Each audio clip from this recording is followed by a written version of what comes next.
Nos dê uma salva de palmas bem forte para Jesus. Glória a Deus, aleluia.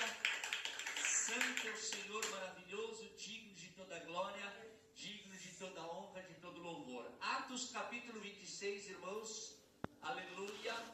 Espero que você esteja com o coração aberto, porque logo em seguida desta palavra vamos estar orando, intercedendo pela família, vamos estar intercedendo por libertação. Nós vamos estar aqui pelejando por aquilo que já é seu por direito, porque Jesus conquistou para você na cruz. Diga glória a Deus.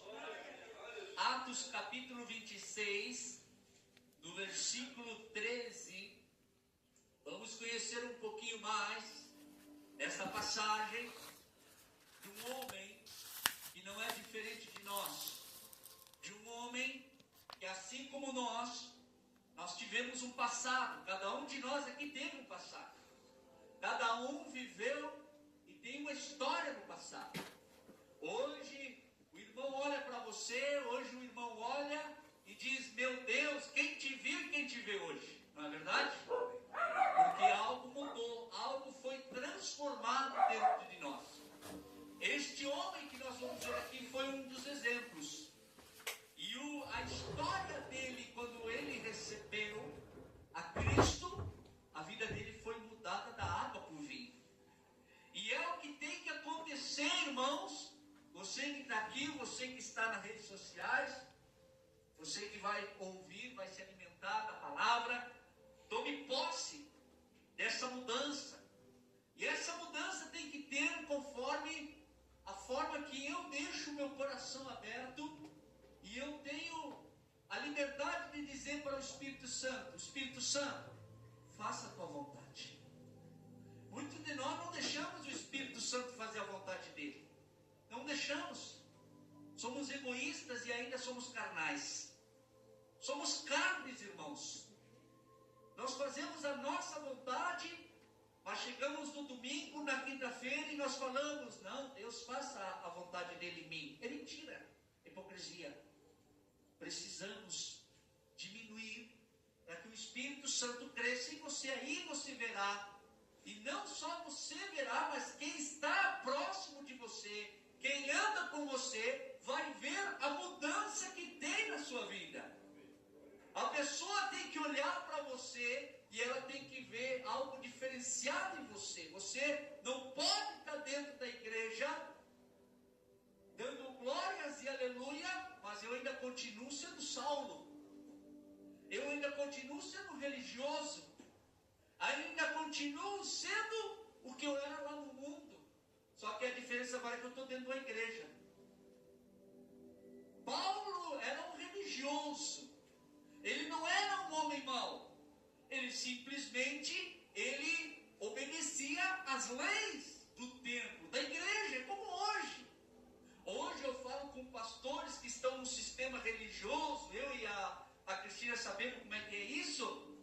Você senta com um pastor e pergunta para ele: pastor, o senhor sabia que aquilo era errado? Mas a gente não pode ficar criando confusão. Tá bem. Mas eu prefiro quebrar o pau do que eu ir para o inferno.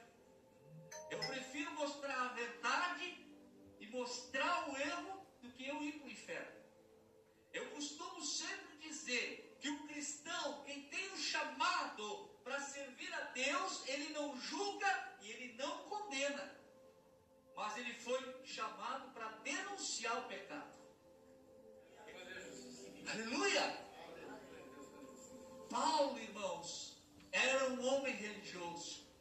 Não se torne religiosa, dona Genesi. Não se torne religiosos, irmãos. Você que está assistindo, não se torne religioso. Pastor, me explica o que é ser religioso. Religioso é você estar na igreja dando aleluia e dando glória a Deus, mas continua com a vida lá fora, a mesma atitude, as mesmas práticas, não mudou nada. Se tiver que bater boca, bate boca. Se tiver que xingar, xinga. Se tiver que estar brigando com alguém, briga. E assim por diante. Isso é uma pessoa religiosa. Não tem nada de cristão. Cristão faz tudo que é semelhante a Cristo Jesus. Paulo era assim. Paulo ia para o templo e dava aleluias e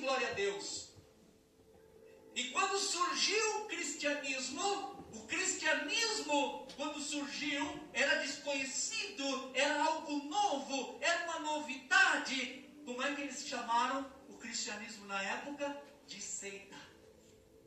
Chamaram o cristianismo de seita e levantaram quem para caçar os cristãos? Chamaram Saulo, Paulo. Chamaram a Saulo: ó, Saulo, nós vamos te dar carta, Saulo, e tu pode invadir as casas, puxa pelos cabelos, arranca eles das suas casas e prende Saulo. Saulo, como um bom religioso, dentro do templo, ele dobrava o joelho, ele dava aleluias a Jeová, El Shaddai, Adonai Elohim, ele fazia tudo aquilo que a lei mandava, mas quando ele botava os pés para fora e saía para fora, ele já saía com a espada em punho, ele já saía com o exército para prender os cristãos. Totalmente espiritual dentro do templo, mas lá fora era quê? Carnal. Arranca pelos cabelos, puxa para fora das casas, dá-lhe pau, que tem que aprender. Isso é seita, isso é uma seita. Dentro do templo, espiritual. Fora do templo, é espada e porrada. Hoje, nós somos espirituais aqui nesta casa de oração, mas lá fora, nós estamos xingando, brigando, discutindo e não mudamos nada. Continuamos com o coração carregado, continuamos com o coração cheio de mágoa, cheio de rancor, cheio de ira, e não mudamos nada. Dentro da igreja, nós somos o quê? Espirituais. Mas lá fora, eu estou cumprindo uma rotina. Já virou uma rotina. A casa de Deus não é para virar rotina. Rotina você tem na sua casa. Você vai viver 60, 70 anos com o seu cônjuge, isso é rotina. Você tem que criar novas coisas.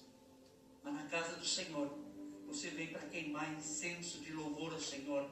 Você vem para queimar a sua oferta de mudança. Senhor, hoje aconteceu algo tremendo lá na rua. Hoje aconteceu algo tremendo. Hoje eu levei uma alma para o Senhor, Pai. E eu espero que a partir de agora o Espírito Santo faça algo. Eu sou limitado, Senhor, mas o Senhor é poderoso para transformar a vida daquela pessoa. Diga glória a Deus.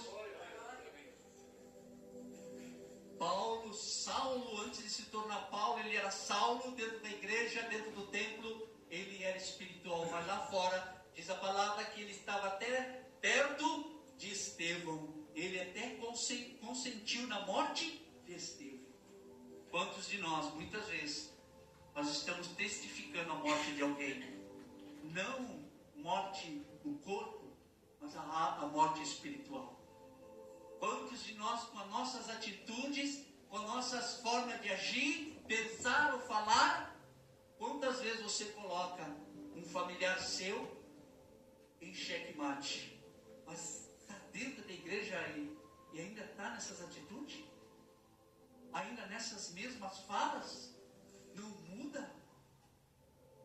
Será mesmo que vale a pena estar dentro da igreja? Será mesmo que vale a pena mesmo estar junto em comunhão com os irmãos? Porque o fulano, o ciclano, o beclano, eu não vi mudança, eu não vi luz, eu não vi um hálito.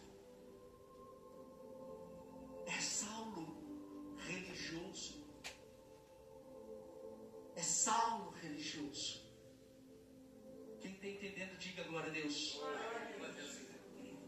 Mas diz a palavra de Deus que Saulo acabou de sair da igreja, saiu do templo e preparou um exército, preparou mais homens para irem até Damasco. Por que ele ia a Damasco? Porque nós vamos capturar aqueles cristãos, nós vamos prendê-los, porque aquilo não são cristãos, são seitas. Vamos prendê-los. São religiosos, não entendem a vontade de Deus.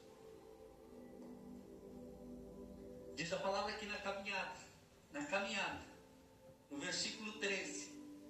Aqui Paulo já era convertido, mas ele estava dando um testemunho do que aconteceu com ele. E esse é o testemunho que nós temos que ter também. Como diz o obreiro Antônio, eu gosto de dar os meus testemunhos. Eu gosto de dar o que Deus fez em minha vida. Eu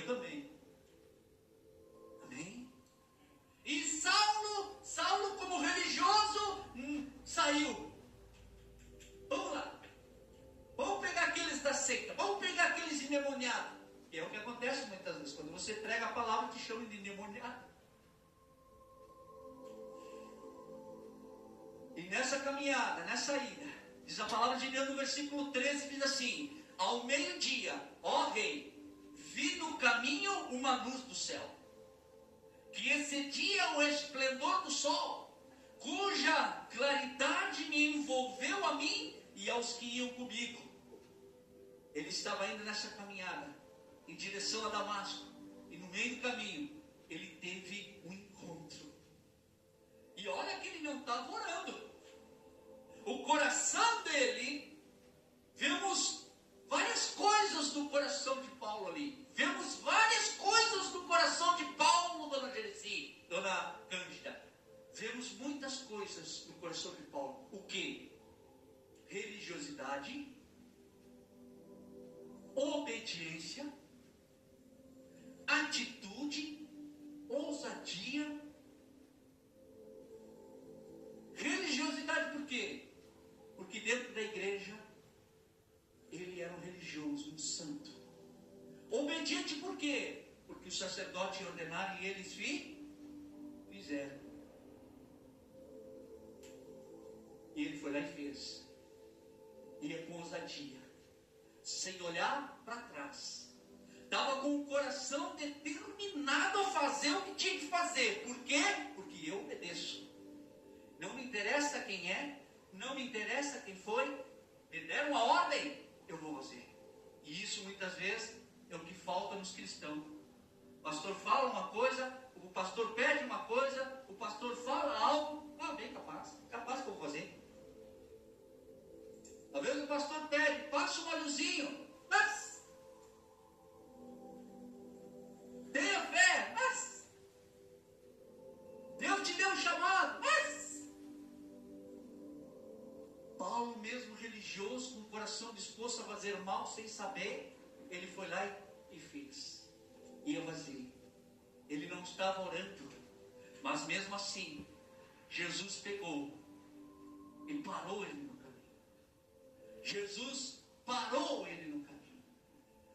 Jesus iluminou. A palavra de Deus diz que Jesus é luz.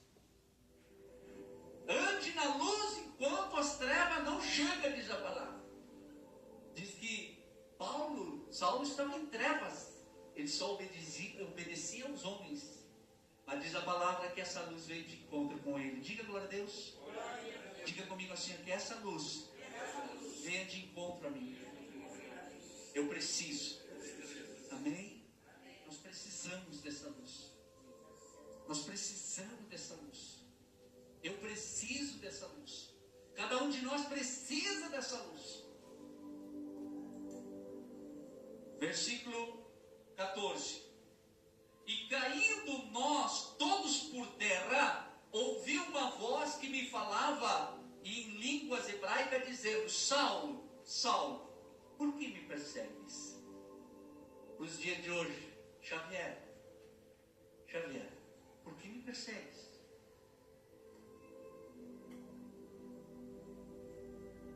Jesus teve um contato com Paulo. Às vezes a gente passa dentro da igreja,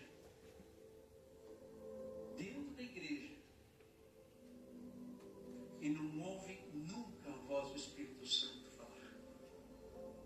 Às vezes até tentam matar a sua fé. Eles dizem: não, eu sei que tu ora, ou tentando colocar dúvida na nossa fé. E nunca ouvimos a voz do Espírito Santo. Ouvimos a voz do nosso coração, do meu eu, do meu querer, mas nunca ouvem a voz do Espírito Santo. Mas como é que o senhor sabe disso? Eu não preciso te falar, as tuas atitudes mesmo te condenam. Você ora, aleluia. Eu não preciso te dizer, eu não preciso te falar. Você mesmo vai para frente no espelho, ou você se senta para refletir e começar a pensar, e você pensa: bom, 10 anos eu era assim, e eu ainda continuo assim. Eu não preciso, pastor, não preciso apontar o dedo e dizer que tu não tem fé, você não ouve a voz de Deus. Eu não preciso. Você sabe, a resposta está dentro do seu coração. A resposta está nos teus pensamentos. Está nos teus pensamentos.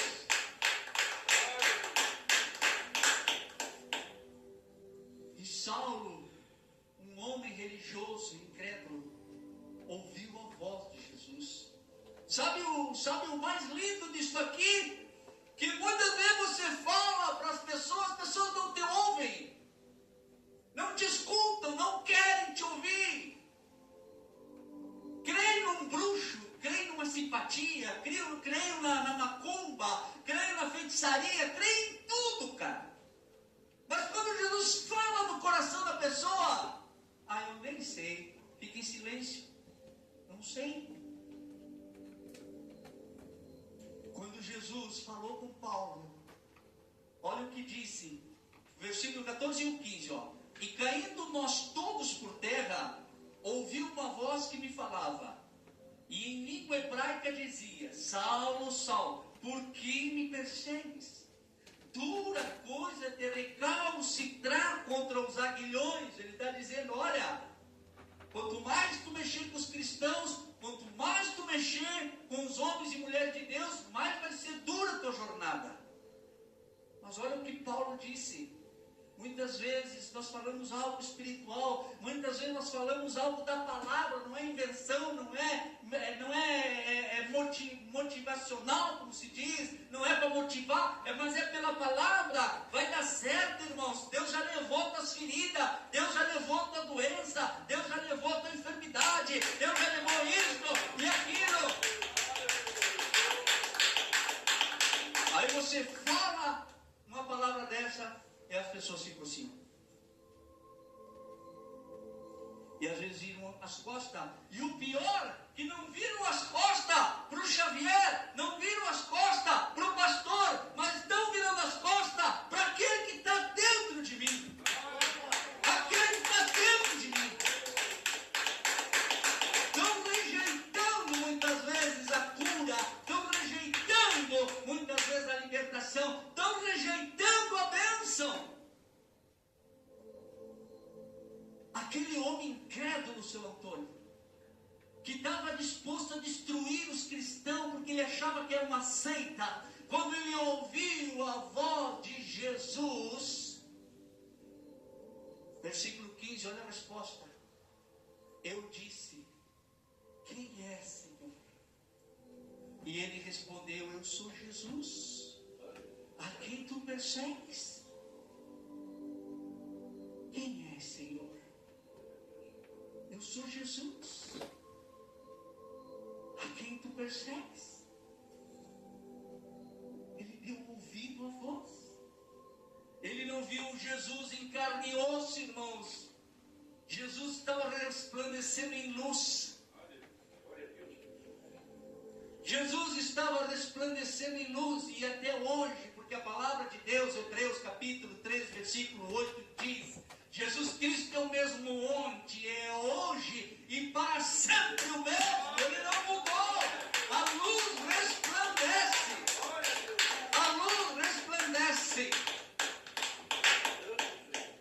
Ele não mudou. Jesus muitas vezes chega para você e diz: o que queres que eu te faça? Por que não me procuras? Eu estou aqui. Porque é fácil vir aqui para o púlpito e dizer: não, Jesus está aqui. Mas bota o pé lá para fora. Cadê Jesus? Cadê o Jesus que estava lá na casinha de oração? Cadê o Jesus? Aonde está esse Jesus? Que aqui, ó, Deus é vencedor, você já é vitorioso, você já conquistou, você é isto, você é aquilo. Mas chega lá fora, cadê esse Deus vitorioso? Cadê essa pessoa que já venceu? Cadê esse Deus que já levou na cruz os teus pecados, levou na cruz a tua doença, a tua enfermidade? Cadê esse Jesus? Sou eu sou Jesus, a quem tu me persegues. Agora vem a bênção para você. Vem para mim. Levante a mão e diga: diga assim: eu quero receber esta bênção. Eu não quero ser mais um nesta cadeira. Eu quero ser aquilo que Deus quer que eu seja, em nome de Jesus. Amém? Orou com fé? Versículo 16 diz assim: mas levanta-te e põe-te sobre teus pés, porque te apareci por isto, para te pôr por ministro e testemunha, tanto das coisas que tens visto, como daquelas pelas quais te aparecerei ainda. Diga glória a Deus. O que ele estava dizendo para Paulo naquele momento? A partir de agora, tu vai passar por um processo, tu vai ver coisas, você vai ver coisas e vai fazer coisas tremendas para o meu reino. Saulo, tu era o meu perseguidor, tu era o meu perturbador, mas agora eu vou te usar.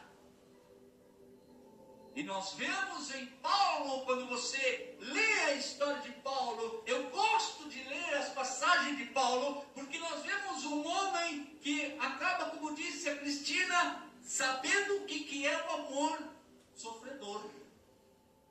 Ele acaba sabendo o que é sofrer por amor. Dois tipos de amor. Saulo tinha um amor pela religião, que ele matava. Meu Deus! Ele matava pela religião. Ele matava pelaquela crença que ele acreditava. Ele matava. Mas quando ele recebeu Jesus, ele morreu por Jesus. Dois amores.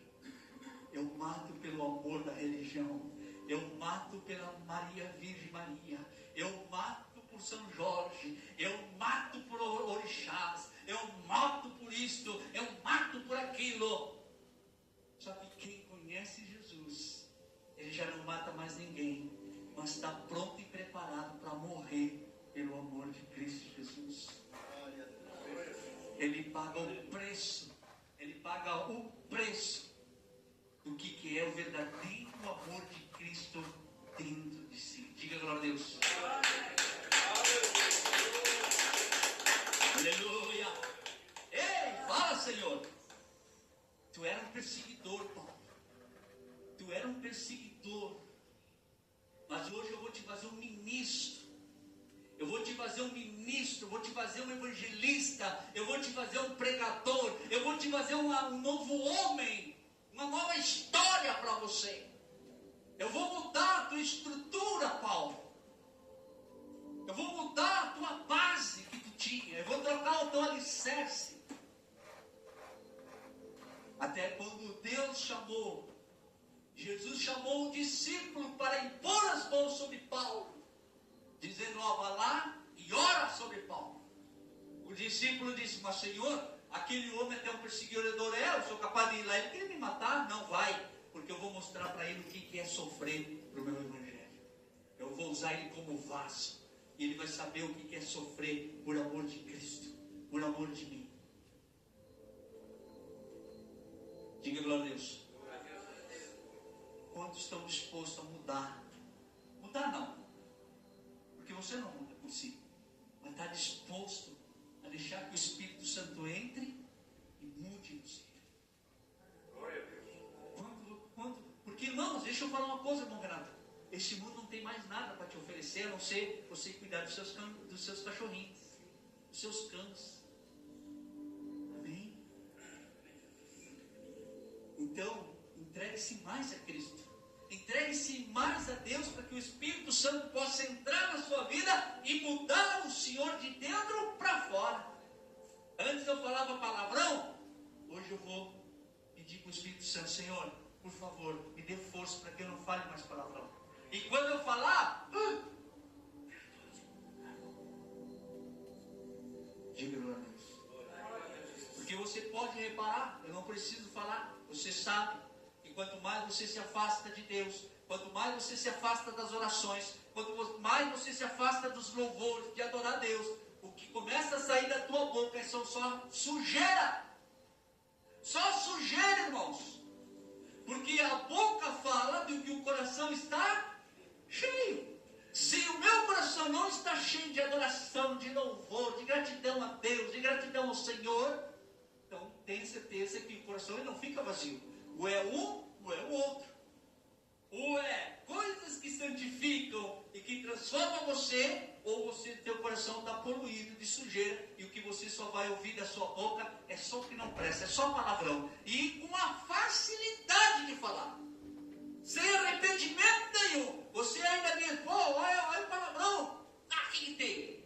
Isso significa, estou longe da santidade. Estou longe de Deus. Eu até falo, Jesus disse, esses homens, essas pessoas até me adoram com os lábios, mas o seu coração está longe de mim. Aleluia! Aleluia! Versículo 17. Livrando-te deste povo e dos gentios, a quem agora te envio. Tá? Jesus aqui estava fazendo um trabalho em Paulo, de livrar Paulo, separar Paulo daquelas pessoas a qual ele nasceu, a qual ele se criou, a qual ele andava na religião, a qual as coisas erradas. Jesus começou a separar ele. A palavra de Deus diz que Paulo ele foi para o Egito e ficou 14 anos, irmãos. 14 anos. Deus mandou ele, tirou ele do foco das pessoas, tirou ele do foco do meio da família, tirou ele do foco. Porque agora, tu vais servir a mim. E tu vais servir o povo, tu vais servir as pessoas, mas eu vou te preparar. 14 anos estava no Egito, 14 anos, se preparando, transformando completamente o seu ser.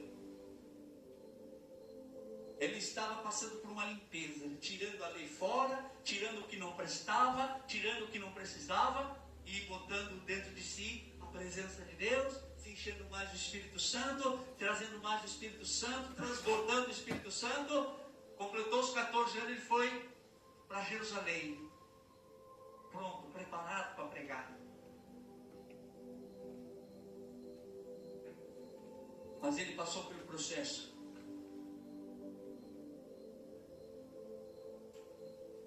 Livrando-te desse povo e dos gentios, a quem agora te envio, para lhes abrires os olhos e das trevas os converteres o que? A luz. E do poder de Satanás a Deus, a fim de que recebam a remissão dos pecados e sorte entre os santificados pela fé em mim. Do 18, ele é bem cumprido o versículo. Ele está mostrando que, eu te preparei, eu te separei, eu te mostrei, eu te enchi da presença do meu Espírito. Agora vou te mandar para o meio dos gentios. Quem são os gentios? Isso é o que Deus está fazendo, preparando você para esses últimos momentos, para colocar você no meio dos gentis, para você anunciar o Evangelho lá no serviço. As pessoas podem ver a Cristina ali, franzinha, no meio dos grandão, mas só que ela é franzinha, mas o que está nela é maior que todos que estão ali dentro. Olho o seu Renato franzinho, trabalhando noite e dia, mas o que está dentro é maior. Aleluia. Eu posso ser franzinho, eu posso não ter nada, irmãos. Sabe por quê? Eu não me entristeço, porque o que está em mim é suficiente, irmão. É Ele que coloca as coisas para mim. Eu não preciso me matar, eu não preciso me destruir. Deus, por isso que o povo se destrói, por isso que o povo se destrói.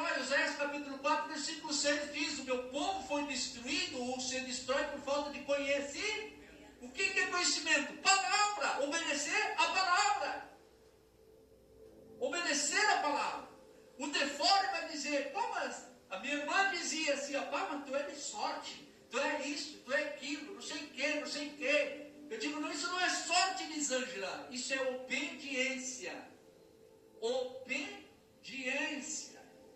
Como é que eu obedeço a Deus? É quando a João me fala algo, eu digo, tá bem.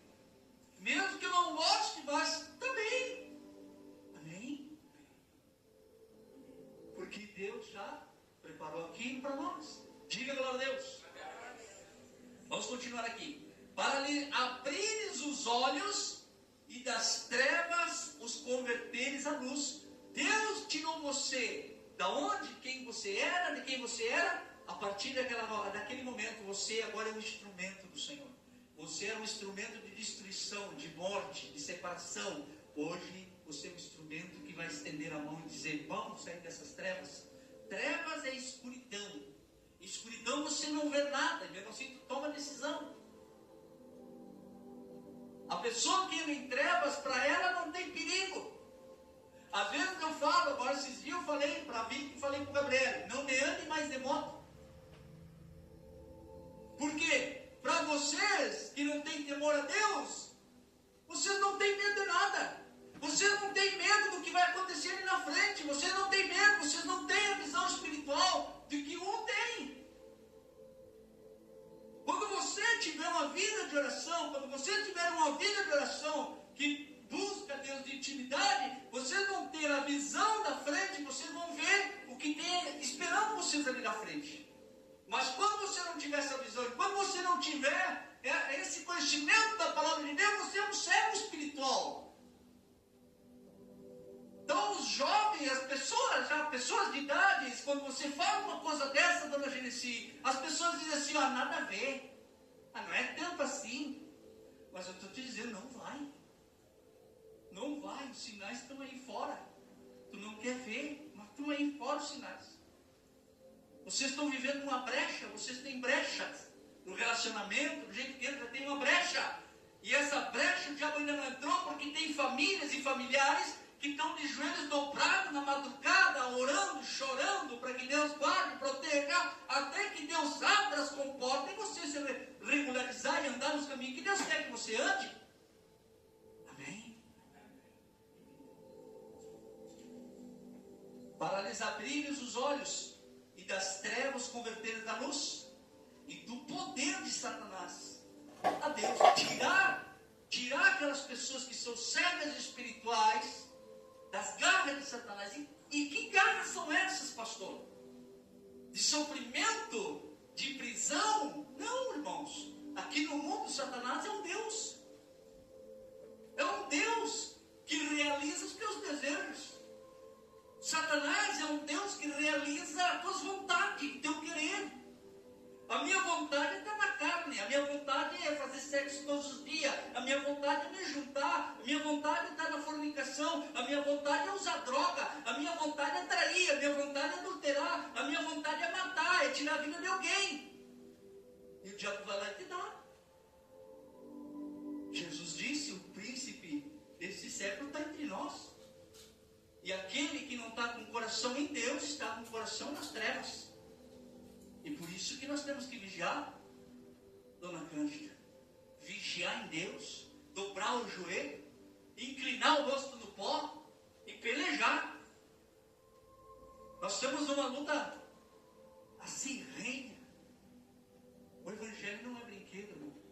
Eu olhei, agora esses dias, sábado, eu olhei um evento que houve aqui em Porto Alegre, de uma certa igreja, de um sistema religioso.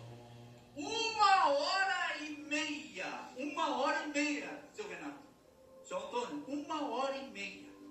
Em nenhum momento o sistema falava sobre pecado, sobre condenação.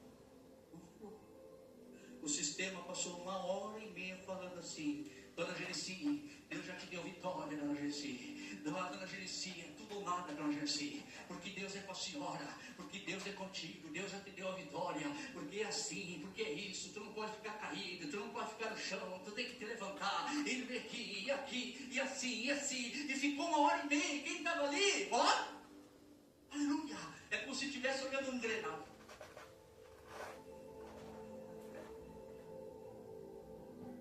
Lotado. 1h30 eu fiquei assistindo apenas palavras de motivação, palavras escolhidas da Bíblia para motivar você. Só que o Espírito Santo conhece o coração de cada um de nós. O Espírito Santo, ele me levanta para dizer assim: sai do pecado, dona Gessi. Para de andar dessa maneira. Ah, mas já estás me condenando? Não, eu estou denunciando o seu pecado, porque esse pecado vai te levar para a perdição mesmo, você estando aqui dentro da igreja.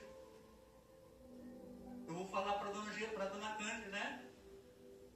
O Espírito olha para ela e diz assim: dona Cândida, lá no cantinho, lá, falar com ela, dona Cândida.